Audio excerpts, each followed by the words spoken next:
Hello and welcome to an exams update. So Ofqual, that decides what the exam grades are going to be and what the appeals process is going to be, has got some advice on how you can appeal.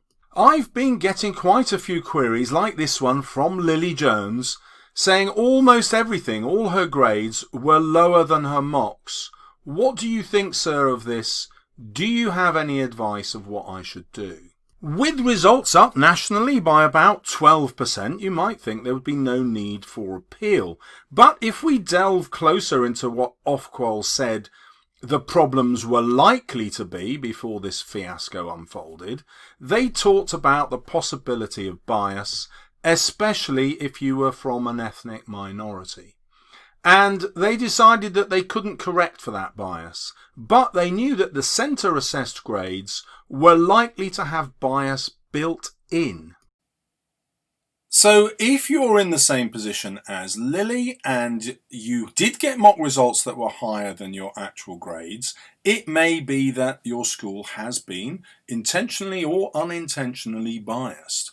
Of course, there can be all sorts of explanations, so the school might have decided to increase the students' mock results in order to motivate them to work harder, and therefore the mock results, if you like, were a lie. But I think that's less likely than that teachers have looked at the mock results and then made an unfavourable prediction based on their impression of the pupil, and we are all subject to all kinds of bias. It's very likely that if your results are lower than your mocks, that there is some bias going on there.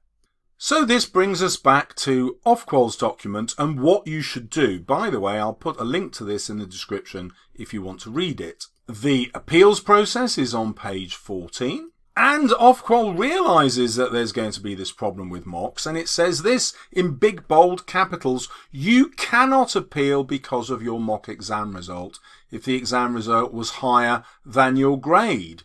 They say your mock grade will have been taken into account in deciding your centre assessment grade. In other words, your teachers will already have thought about your mock results and they would still have given you that grade fairly.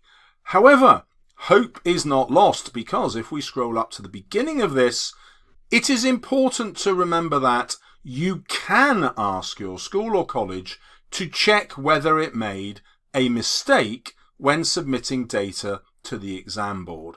If your school or college finds it made a mistake in the data it provided, it can ask the exam board to correct it. And that's going to be your grounds for appeal. You're going to go in and say, look, these were my mock results and they're higher than my eventual grade.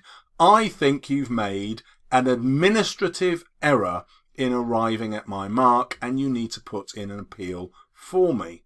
Now, that's much less confrontational than saying, actually, I think you've been biased and the school has been racist towards me, even if that's true. So what you want to do is use the language of Ofqual's appeals process, so this sounds official rather than personal, and say, look, these are my mock results. How on earth have you arrived at grades that are lower? Has there been a mistake made here? And that allows the school to say, actually, I think we have made a mistake, rather than say, do you know what, I think our process actually is racist and we've got to do something about it. Oh my God, the school's a catastrophe. We've got hidden racism that we weren't aware of. So you have to be tactical, I think, in the way that you approach this. And sticking to the facts is always much easier than using words that are emotive and likely to make people defensive, even if you're right. Because, of course, let's not forget the possibility that you might be wrong about your mock results and teachers might have inflated them, apparently in order to make you feel more motivated. There might not be any element of bias there at all. I personally would be surprised, but what do I know? I'm not in your school, I don't know you, and I don't know your teachers. So, using the official wording gives your school an opportunity to look again at how they've graded you and decide whether they can say, do you know what, I think we made a mistake. And remember, if you want to read up in more detail, here's the guide, link in the description below. And if you're worried about your GCSE results, why not check out this video coming up now?